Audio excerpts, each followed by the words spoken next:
Hello and welcome to FPL Animate. My name is Aguerd and this is the first video of the new season. If it's your first time in my channel, I hope you will enjoy the graphic and animation and also the content. And if you really like it, do subscribe and click the like button. So today's video I will cover some of the new faces in the Premier League who joined this season and may be in your squad someday.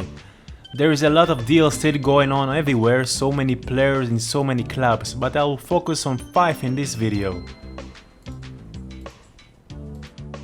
Starting with Perisic, who came as a free transfer from Inter to Spurs. He played under Antonio Conte before, showing his versatility by performing as a wingback as well as a forward. The power of Perisic is that he is a winger who does not look like one, a big imposing athlete who plays with aggression and skill. Conte wanted an experienced player, one that Spurs didn't look for in previous seasons. Last season they signed Emerson Royal, Romero, Kulusevski and Bentancur, all promising players but without much experience. The 33-year-old Perisic gives Spurs another level of player, and another player who have much experience in top clubs and in the Champions League as well. Throughout his career, Perisic played as a left winger most of the time, but from time to time he was placed in the right, in the middle and even as a striker. It doesn't mean, as we are waiting for price and position reveal, that he will be placed as a midfielder in FPL. Most people think he will cast as a defender just because of how Inter played last season, in a 5-3-2 formation when he was assigned more as a left back. We will probably see the same in Spurs, who play a 4-5-1 formation almost all season long, when Perisic will probably take the spot of Sessegnon for most part of the season, or at least until the Champions League campaign will start and other cups when rotation will start to kick. As for FPL choice, in my mind, if he will place as a defender, it will be more easy for me to pick him than if he will be placed as a midfielder. To triple up on Spurs player will probably be in the mind of many, and with Spurs there are more options this season than in the last season when all of us went with Kane and Son and maybe a defender here and there. Last season showed us that Kulo will be a great option this year as well. Doherty on defense will be under heavy consideration after his great performance in the time he got to play last season. So price and position will be the main concern with Perisic. With a new player who plays in the Premier League for the first time, it's always good to see how he will adjust. I don't think with his experience he will have trouble to adjust, so we can see how we will do in the first home game against Southampton and then against Chelsea to have more idea what can he bring to the table. Darwin Nunez is the most exciting transfer to the Premier League after Manchester City signed Haaland. This type of striker wasn't in Liverpool's squad for a long time, not since Klopp took over the manager position. Liverpool offense was based on Mane, Salah and Firmino, who wasn't a classic number 9. This trio played together in the last 5 years, with Jota and Luis Diaz in the last couple of seasons came along to give them some help and flexibility in front. Now with Mane gone and Nunez arriving, it seems that Liverpool is entering a new era with a classic number 9 in the middle whose only purpose is to score goals, which he did very good last season in Benfica with 26 goals in the league. With his 187 cm and his great finish in the box, Nunez will bring Liverpool that final touch near goal. It seems funny to say that for a team that scored 94 goals last season, but with his great finish they can easily break this record this year. He averaged 3 shots on goal last year, and probably this number will increase when you have such a great passer around you like Arnold, Robertson, Salah and Diaz. Also he can make his own space with his strength, leaving big spaces to let in Salah and Diaz. He makes almost 3 dribbles a game, 2 of them successful, which places him in the top of the strikers in Europe. He can lead the ball and make his own chances around the box as well. With his skills and around him the 3 out of 4 players who finished last season in the top assist category, Liverpool now has more of a finished touch than before, something they were lacking of last season, especially in the final of the Champions League against Real Madrid.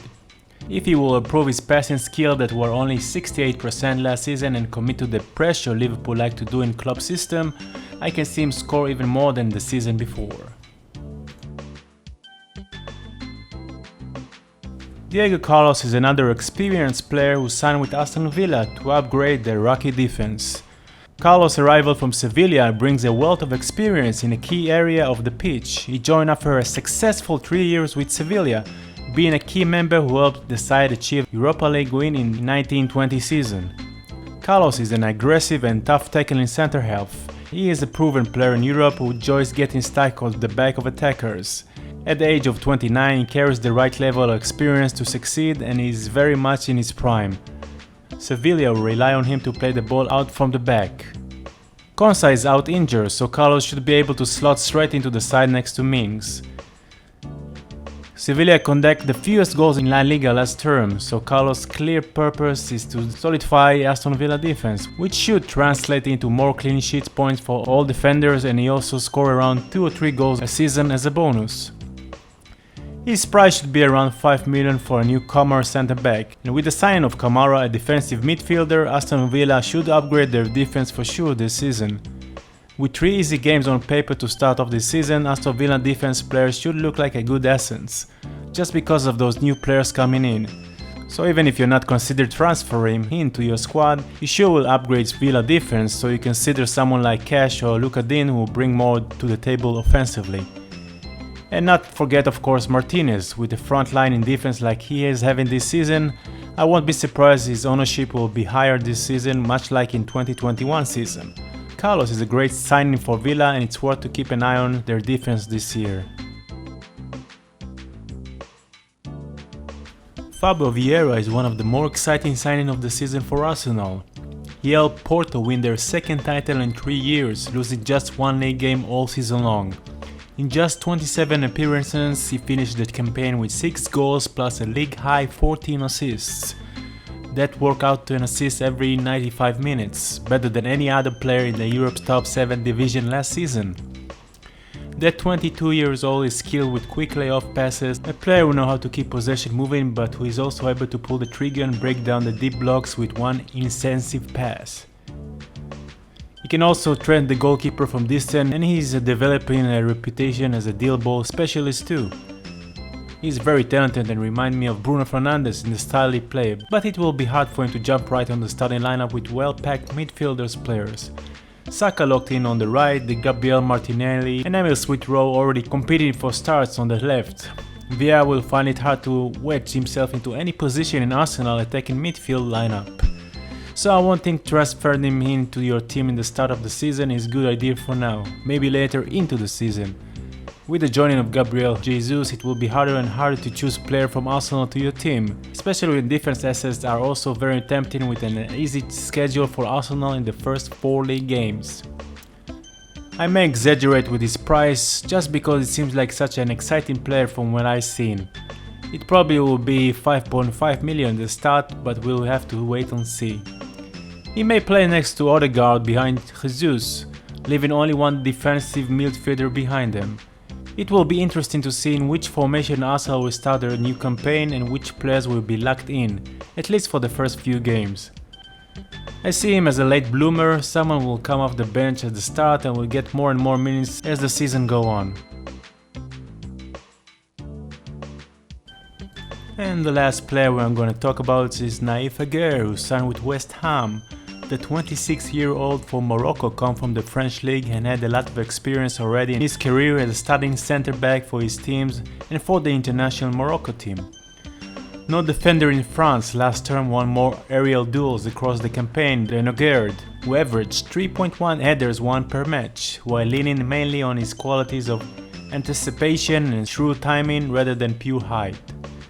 He will also be a useful tool in the opposition box from set pieces.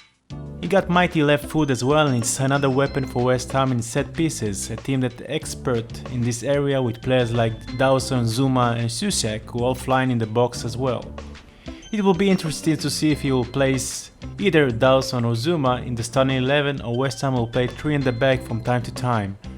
But this should be a good fit after he adjusts to the Premier League and the pace of the game. West Ham's fixtures are pretty hard at first, but there are more easy games coming West Ham way after Spurs.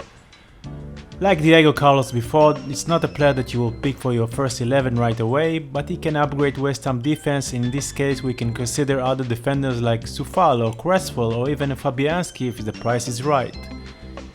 When everyone is leaning on Alexander-Arnold, Cancelo, Robertson, James or Chilwell, you will still need some differential in every position, so it's another name to think about.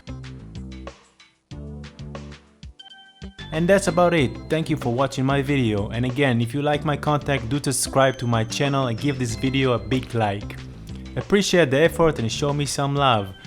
Goodbye for now and good luck to all.